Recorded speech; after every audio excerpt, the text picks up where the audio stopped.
안녕하십니까. 오늘도 좋은 날 주신 하나님께 감사드립니다. 오늘은 바울의 경험 네 번째 시간입니다. 네 번째 시간입니다. 많은 사람들이 그들의 몸에 그리스도의 생명을 나타낼 수 있으나 더 나아가 그들의 죽을 몸에 그리스도의 생명을 나타내지는 못합니다. 죽을 몸이 뭐예요? 육신이에요. 육신에는 못 나타내는 거야. 근데 이게 여기는 지금 뭐 영은 그럼 나타나는 것처럼 말하지만 영은 여러분 육신에 나타나지 못하는 사람은 영하고 관계가 안 돼서 열리질 않아서 관계가 막혀 있어서 영에 대한 이야기는 사실은 논할 수가 없어요. 관계가 안 됐는데 뭐 남인데 그 논해서 되겠습니까? 이 차이는 원대한 것입니다. 원대한 정도가 아니라면 이건 뭐 죽고 사는 문제예요. 천국과 지옥이니까. 많은 그리스도인들이 알아놓으면 참으로 순종하고 인내하며 불평이나 근심을 토로하지 않습니다. 아프면 그들은 주님의 임재를 의식하고 표정과 말과 행동에서 그분의 덕을 나타냅니다. 성령을 힘입어 그들은 참으로 그리스도의 생명을 그들의 몸에 나타냅니다. 그러나 그들은 그리스도의 치유의 능력을 알지 못하며 그리스도의 생명이 자기의 천한 몸을 유한다는 사실도 들은 적이 없습니다. 이게 안타까운 일이죠. 들은 적이 없다니 이거 어떡하겠어요. 지금 여러분들이 그 소리를 듣고 있는 거예요. 이 방송을 통해서. 그럼 어떻게 해야 되겠어요? 심각하게 생각하셔야지. 정말로 아이고 이거 큰일 났구나. 그렇게 생각하실수록 여러분들이 거기서 벗어날 수 있는 거예요. 그렇지 않고 아이고 이렇게 하면 소용없는 거예요. 그들은 자신의 육신의 치유를 위해 믿음을 행사하지 못합니다. 예전에 죄를 씻음받고 죽은 영이 소생될 때와 같은 믿음을 행사하지 못하는 것입니다. 따라서 그들은 그리스도의 생명을 자기의 죽을 몸에 나타내지 못합니다. 생명이 없는데 자기 죽을 몸에 어떻게 나타나요? 불가능한 소리지.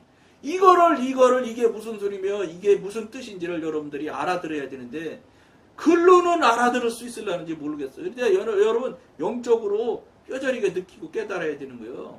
그냥 글로 해석할 수 있는 한글을 분석하고 해석할 수 있는 역량으로 그걸 뜻을 아는 건 소용없어요. 그들은 고통을 견디는 은혜는 받지만 치유의 은혜는 받아들이지 않습니다. 10절의 경험을 했지만 11절의 경험을 하지 못한 것입니다. 하나님께서 질병을 고쳐주시고 힘을 주실 때 어떤 방법을 사용하십니까? 그리스도의 생명을 통해서입니다. 이것은 매우 중요한 사실입니다. 우리의 죽을 몸이 새롭게 힘을 얻을 때 우리 몸의 속성이 변하여 영원히 죽지 않게 되는 것은 아닙니다. 육신은 여전히 동일합니다. 성령님이 내주내지 한다고 해서 육신이 70 먹은 육신이 갑자기 20대로 젊어지냐 그런 거 아니요. 그렇다고 그러면 반대로 그러면 확 더 늙어지냐 그건 더더군다나 아니고 육신은 그저 육신이야. 근데 이 육신을 누가 어떤 존재가 움직이느냐에 이게 영의 사람과 육신의 사람의 본질이에요. 내가 움직이고 내 경험이 움직이고 내 지식이 육신을 움직이면 이건 100% 육신이에요. 그거는 이미 로마서에 나와잖아. 여러분들 로마서 좋아하잖아. 근데 왜 그거는 이제 하나님께서 말씀하신 로마서는 다 인정하고 하면서 왜 실제 자기가 그렇게 하는 것에 대해서는 왜 육신이라고 하면 아니라고 우기려고 된 거예요. 여러분들이 아니라고 인정 안 하고 동의 안 한다고 해서 육신이 영으로 바뀔 수 있습니까? 못 바뀌어요. 안 바뀌어요. 못 바뀌어요. 안 바뀌는 게 아니라. 여러분 이거 절대 안 되는 거예요. 여러분들 경험이나 생각이 절대 안 된다는 거예요. 그러나 육신의 활력을 주는 생명이 변화합니다.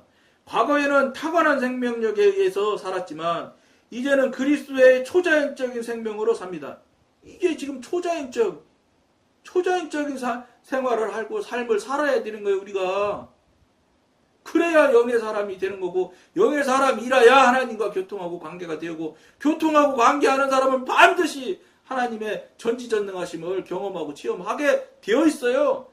교통이 안 되니까 못하는 거지. 교통이 되면 왜 그게 안 돼요? 안 되면 남이지. 아니면 그 하나님이 능력이 없으신 하나님이든지. 둘 중에 하나야. 교통이 되는데 아무 일이 없다? 그럴 수가 없어 그는. 그건 절대로 불가능한 일이거든. 그거를 뼈저리게 여러분들이 인정하고 시인하면 동의하고 그럼 나 못하니까 어떻게? 그럼 나 하나님과 관계없는 사람이네? 그럼 나 지옥 가겠는데? 이렇게 여러분들이 적용을 붙여야 돼. 그래야 여러분들이 정신을 번쩍 차릴 거 아니에요. 지옥은 가기 쉽잖아. 지옥 가고 싶은 사람이 세상에 어디 있겠어요. 나머지 읽고요. 그리스도의 부활의 능력이 우리의 몸을 지탱하고 있기 때문에 우리는 주어진 일을 수행해 나갈 수 있는 능력을 얻게 되는 것입니다. 여러분들이 이걸 지금 병으로부터 쫙 시작해서 병 걸려 있는 사도 바울의 지금 경험을 우리가 나누고 있잖아요. 이걸 여러분들이 깊이 생각하셔야 돼. 야, 이거 예산 일이 아니구나. 병에 대해서 뭐 낫느냐 못 낫느냐 이 수준에서 이제 우리가 병이 나는 문제서부터 이렇게 해서 지금 거의 상당한 시간을 지금 한 달도 넘는 것 같아요. 뭐 한 달 넘었는지 이 시간을 지금 계속 병하고 연관지어서 지금 이제 나누고 있는데 오늘은 이제 바울이 병에 걸렸던 가시를 가지고 있었던 바울의 경험은 그러면 어떻게 바울은 했느냐 이런 이야기를 지금 우리가 나누는 거잖아요. 바울은 감사했어요. 하나님께서 내 은혜가 내게 족하다 이 말에 그냥 감사했어. 그렇다고 해서 사도 바울이 당신이 맡겨진 사역을 못했냐? 사역에 병이 물론 있어서 불편해하는 내용은 가끔가다 나타나 있지만 그로 인해서 사역을 못한 일은 한 번도 없어요. 그리고 뭐예요? 하나님께서 움직이고 하나님께 성령님께서 동행하고 하는 반드시 하나님이 동행하심이 있게 되고 하나님이 뜻하시고 섭리하시는 계획이 반드시 이루어져요. 막혀지고 끊어지게를 안 하셔요. 물론 막혀지고 끊어지게 마귀는 사탄은 공격을 수도 없이 하겠지. 근데 영적으로 이게 조금 제가 이렇게 성장성수 해보니까 어떤 것 같으냐면 영적으로 어릴수록 공격도 많이 해. 그리고 심한 공격을 해. 어릴수록. 그러니까 여러분들이 영의 사람, 하나님의 사람이 되어져서 성령의 사람으로 넘어가기 시작하면 초기에는 말도 못하는 공격이 생겨요. 그러니까 여러분 제가 앞에 방송에서 누차 말씀드렸지만 저도 방언하고 막 영적으로 막 은사 능력 받고 막 이럴 때 잠을 못 잤다니까 밤에 무서워서 하도 밤마다 막 귀신이 막 우리 돌아가신 어머님이랑 똑같은 모양으로 나와. 엄마인 줄 알아, 엄마인 줄. 꿈에서요. 그러니까 막, 아이고, 엄마. 그랬더니 막, 그러는데, 싹 덤비는데, 딱 보니까 아닌 것 같아. 그냥 소름이 쫙 끼치더라고. 꿈속에서도. 너 엄마 이제! 그러면서, 이거 봐라! 이렇게 하면 그냥, 그 어머니 얼굴이 싹 아이스크림도 녹아지는 것처럼 싹 사라지면서요. 정말로 영화에서 나오듯이 그래요. 영화 그런 거 찍는 사람들이요. 그거 그런 거 수집해서 공부해서 아는 사람 알아가지고 그 각본도 쓰고 그러나 봐. 진짜 그런 경우가 아주 많아. 뭡니까? 뭐죠? 귀신 영화 막 탁탁탁 그 여자애가 막 뭐지? 갑자기 제목을 잊어먹었네. 그거 보면은 막 신부님이 가서 막 이렇게 물 성수 뿌리고 막 이러잖아요. 그거 할 때도 실제 여러분 사단이 그래요.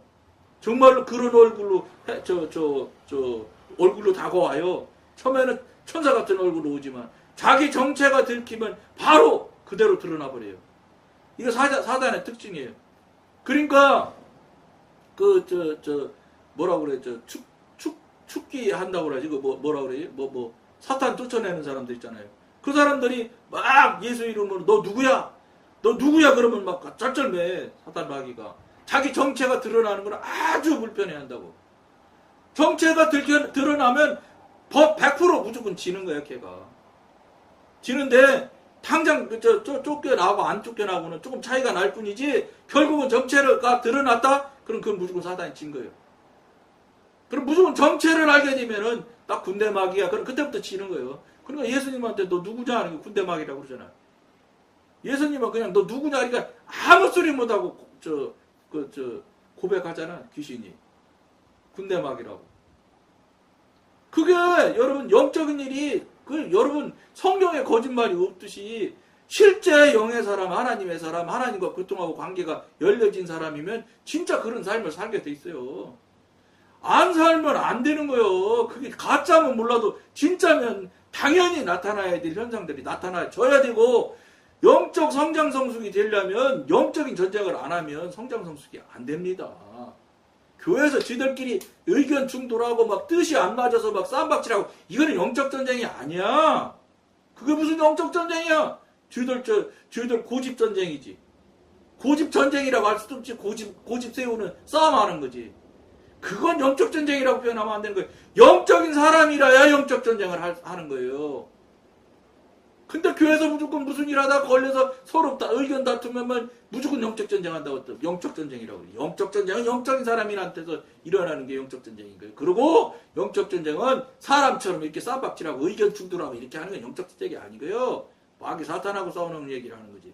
마귀 사탄이 만들어내는 사건, 사고 이런 것들을 싸우고 부딪힐 때 영적 전쟁이라는 용어를 쓰는 것이고, 그때 단어가 영적 전쟁이에요. 자기들 고집, 자기 의견 충돌을 하는 것을 영적 전쟁이라고, 말도 안 돼. 영적인 것을 뭐라 알아야 영적 전쟁이라는 소리를 하지. 그러니까 덮어놓고 자기 하는 걸 신령하다. 영적 전쟁이라고 육신적으로 자기 고집 싸움을 하면서 영적 전쟁이라고 하는 거 왜 그래요? 내가 신령한 사람이라는 소리를 다시 다른 표현으로 그렇게 하는 거예요. 신령한 사람이라야 영적 전쟁하는 거예요. 그러니까 방송 보시는 분 중에 혹시 교회에서 중요 직책이 있고 교직이 높고 한 사람들, 영적 전쟁이라는 단어 아무렇게나 쓰지 마세요. 그건 싸움하는 거예요. 네 의견이 맞네, 내 의견이 맞네. 네가 더 세네, 내가 더 세네. 그거지. 무슨 영적 전쟁은 무슨 영적 전쟁이? 영적 전쟁이 뭔지, 육신의 싸움이 뭔지도 잘 구분이 안 되고 분별이 안 되니까 아무렇게나 막 갖다 붙이는 거예요. 여러분, 이제 앞에 방송에도 말씀드렸잖아. 제가 영성 훈련할 때 그 당시는 영성이라고만 하기만 해도 2단이라고 했었어요. 그런데 10년이 뭐야? 10년, 7, 8년 딱 지났는데 벌써 교회가 영성이라는 단어를 쓰기 시작하더라고.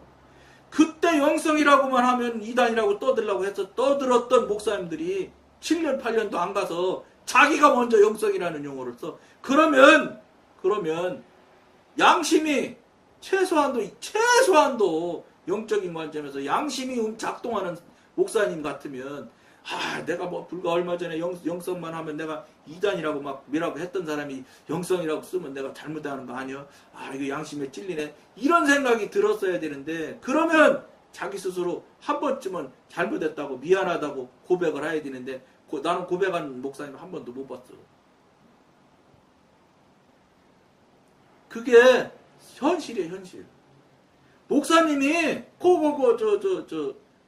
동두천에 있는 두레교회 하시는 김지룡 목사님, 어쩌다 유튜브에서 한번 봤더니 그 목사님 너무 참 쉽게 얘기하시더라고. 다른 목사님들은 목숨 걸고 못하는 일인데, 목사님이 잘못하면 그 잘못했다고 하면 되지 왜 그걸 못하는지 모르겠다고.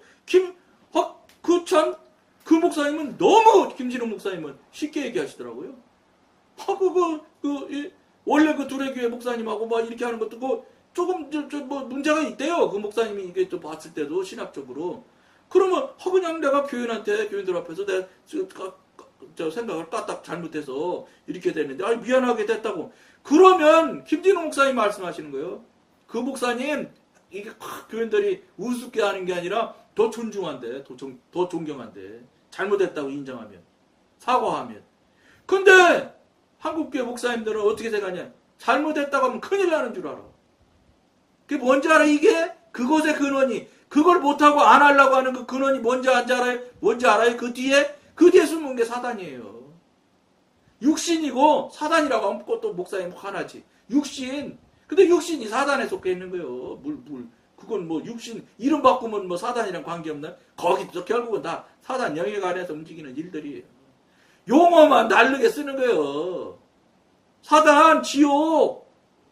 여러분들 듣기 싫어하는 거. 그렇기 때문에 그걸 고집피는 거예요. 하나님이 주시는 은혜 능력이면은 거의 담대하게 잘못했다고 하는 거예요. 그리고 하나님의 사람, 영의 사람 같으면 첫째, 잘못하는 것이 적어요. 훨씬 적어집니다. 안 적어질 수가 없어요. 성령님께서 그냥 계시질 않기 때문에. 그리고 자기 자신에게 냉정하고 이렇게, 그러니까 영의 사람이면 영의 사람의 표시가 나. 행동이 달라, 말이 달라지고, 말이 부드러워진다니까. 제가 앞에 말씀드렸을 거예요. 저기 때 얘기했을 거라, 이런 얘기는. 제가 말을 얼마나 뭐라 그럴까, 공격적인 용어를 잘 썼는지 몰라요. 왜냐, 28살부터 사업만 했으니까 맨날 시키는 것만 해버릇해서 말하는 게 좋게 말하는 것도 다 시키는 것처럼 행동을 하는 거예요. 나도 모르게. 그리고 상대방이 얼마나 화가 나갔어요. 그러니까 말이 아주 공격적이에요, 제가. 근데 영의 사람이 되기 시작하니까 단어가 자꾸 내가 알아, 내가. 이거 단어가 내가 이거 평상시 쓰지 않던 단어를 쓰네. 이렇게 돼 있다니까. 여러분 이거 모를 수가 없어. 모르면 뭐 잘못된 거야. 변화가더라고. 그런 거 다 한번 주변에서 그래. 여기서 말하는 게 싹 달라졌다. 왜 무슨 일이 있어? 왜 이렇게 말이 바뀌었어? 이렇게 얘기해요. 여러분 신앙생활 성령님과 교통하고 제대로 신앙생활이 되어지면 이런 정도, 최소한 이런 말 정도는 들어봐야지 신앙생활하는 거 아니에요? 저 사람은 30년 전이나 50년 전에 가면 갈수록 더하면 더했지. 저 사람은 변하지 않아요? 이런 소리 들으면 이게 신앙생활이 만든 거예요?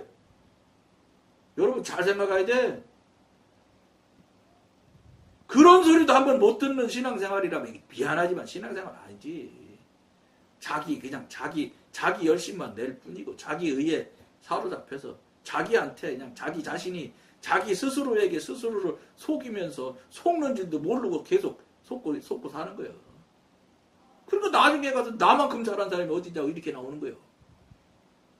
진짜 하나님한테 하나님 뜻 안에서 하나님 섭리 안에서 잘했으면 하나님한테 잘했다 소리 하지를 못해요. 왜냐? 내가 얼마나 큰 죄인이며 부끄러운 존재인지를 뼈저리게 알아, 뼈저리게. 여러분 간절한 기도한다는 게 여러분 뭔지 알아요? 간이 저리는 기도한다는 거예요. 간이 저리게. 간이 저리는 게 여러분 경험해봤어? 안 해보셨을 거예요. 여러분 간이 저리게 기도를 한번 해봐. 그런데도 성령님이 안 움직일까? 여러분 간이 저리는 기도를 여러분들이 해보면 이 간이 진짜 떨어져 나갈 같은 그런 아픔의 경험이 있어. 그거 해보면 이게 간절하다는 게 이걸 간절하다고 하는구나. 물론 저는 간절한 게 그 뜻인지는 나는 모르는데 제가 분별을 하기는 그렇게 분별을 한 거야. 간절한 기도라는 게 간이 저리는 기도더라고. 이것도 경험 못 해보면 안 된다는 거예요. 그만큼 간절한 만큼 하나님한테 간절한 기도도 한번 못 해봤다? 그러면 신앙생활이라고 할 수 있겠나? 그런데 성령님 만나주실까? 안 만나주시지. 50년씩 남남으로 살았는데 하루아침에 주님 내 잘못했는데요. 앞으로 내 잘해볼게요. 그러면 어이구 그러냐고 무슨 장로야 내가 너를 얼마나 그동안 기다렸는데 이러고 답석 오실까? 물론 하나님의 은혜로 덥석 오실 수도 있어. 못할 건 아니지. 그러나 보통 통상적으로는 안 오셔요. 그렇게 안 오셔요. 왜냐? 그분은 거룩하고 전능하신 분이라 그 더러운 죄로 가득 쌓여있는 그 존재한테 올 수가 없어. 거룩하고 경건한 분이 어떻게 그 똥통 속으로 옵니까? 예? 이분 속으로 어떻게 들어와? 그래서 못 들어오는 것이 훨씬 더 많아. 그것 때문에 어떻게 해야 돼? 회개하셔야지. 여러분 입으로 맨날 읊어댄 거 있잖아요. 회개 다 한 거. 그럼 난 회개 다 했어. 내가 왜냐? 말했으니까. 여러분이 말만 하면 다 회개가 되는 것 같아요? 안 그래. 물론 성경에는 되는 것처럼 말하는 데 있어. 그런데 그게 아니에요. 회개의 영을 여러분들이 받아서 여러분들이 진짜 회개를 받으시는 회개를 여러분들이 받으시는 회개의 기도를 여러분들이 해보면 아하! 저 사람이 지금 하는 얘기가 이런 거구나. 하나님이 받으시는 회개의 기도는 달라요. 내가 하는 얘기 맨날 같은 회개.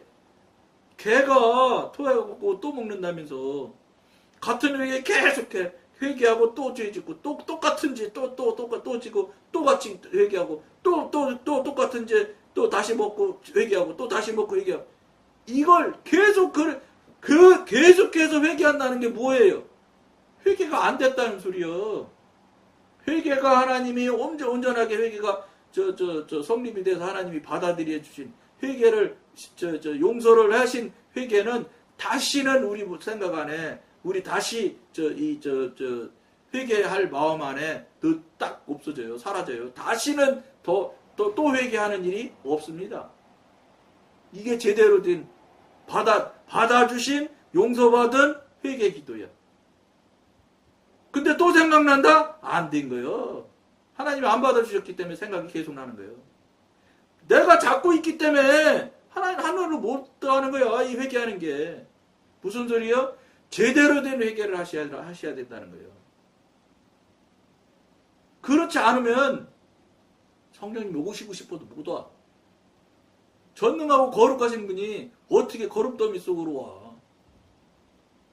하도 더러우니까 못 오는 거예요. 성령님 오고 싶어 진짜 날라리마다 기다리죠. 근데 더러워서 못 오시는 거예요. 여러분도 더러운 데는 안 가려고 하잖아. 그러기 때문에 성령님 하나님의 성경에 비유가 나오잖아요. 금그릇도 소용없다는 거예요. 예? 성경에는 안 나왔지만 다이아몬드로 그릇을 해도 소용없어. 왜? 그릇은 뭐가 필요해? 뭐가 제일 중요하냐? 깨끗하냐 안 깨끗하냐가 제일 중요하다. 성경에서 그렇게 얘기하잖아요. 깨끗하지 않느냐 깨끗하지 않느냐 깨끗하냐 깨끗하지 않느냐가 가장 중요하다고 얘기하잖아요. 금그릇이냐 은그릇이냐가 중요한 게 아니라는 거예요. 뭐예요? 여러분들이 껍데기는 다이아몬드로 했더라도 더러우니까 거기다 어떻게 밥을 퍼서 먹어. 그러니까 하나님이 못 오시는 거예요. 금이냐 은이냐 따지지 말고 다이아몬드 따지지 말고 먼저 깨끗하게 닦고. 무슨 소리야? 제대로 된 회개를 하시라고. 그러면 성령님이 와달라고 안 해도 깨끗한 곳에는 반드시 성령님이 오시게 돼 있어요. 그렇다고 여러분 깨끗할 정도로 다 닦아내냐? 우리가 무슨 재주로 깨끗할 때로 다 회개를 할 수 있어요. 하나님께서 은혜 주시는 만큼밖에 회개를 못하는 거예요. 내가 뭐 회개하고 싶다고 회개 다 될 것 같으면 뭐 내 맘대로 다 죄 짓고 내 맘대로 다 회개해버리게? 안 되는 거예요. 그거는. 성령님께 기도해서 도움을 요청해서 성령님의 은혜로 회개의 영을 부어주셔서 회개를 해서 그릇을 깨끗게 하시면 온전한 깨끗함은 불가능하고 하나님이 그냥 냄새 나도 그냥 이렇게 하는 정도까지는 가야지 성령님께서 내주 내재가 시작되는 거예요. 거기서부터 영의 사람이 시작이 되고 신묘막측함이 시작이 되고 하나님의 은사 능력이 시작이 되어서 관계와 교통이 열리기 시작하고 관계가 열리면 경험, 체험은 저절로 생겨나게 돼 있어요. 그렇다고 여러분 돈 버는 거 아니요. 또 돈이나 벌고 명예나 올라가고 뭐 집이나 커지고 좋은 차 타는 줄로 생각하면 천만의 말씀이야. 하나님은 그런 것에 관심이 없어. 그런 것에 돈에 관심 있는 분은 돈 좋아하는 목사님이 관심 있는 거예요. 천만의 말씀이야. 하나님은 내 생각은 너희 생각과 다르다고 그랬어. 선언하셨잖아. 선언. 왜 하셨겠어? 하도 그냥 이 녀석들이 그냥 제 맘대로 생각을 하니까 성경에 그냥 선포를 하시잖아. 여러분 깊은 생각하셔야 돼. 깊이. 정말로. 그래서 여러분들이 빨리 성령님과 교통하고 관계하는 게 시작되었으면 좋겠습니다. 이거 꼭 권해드리면서 오늘 여기까지만 하겠습니다. 감사합니다.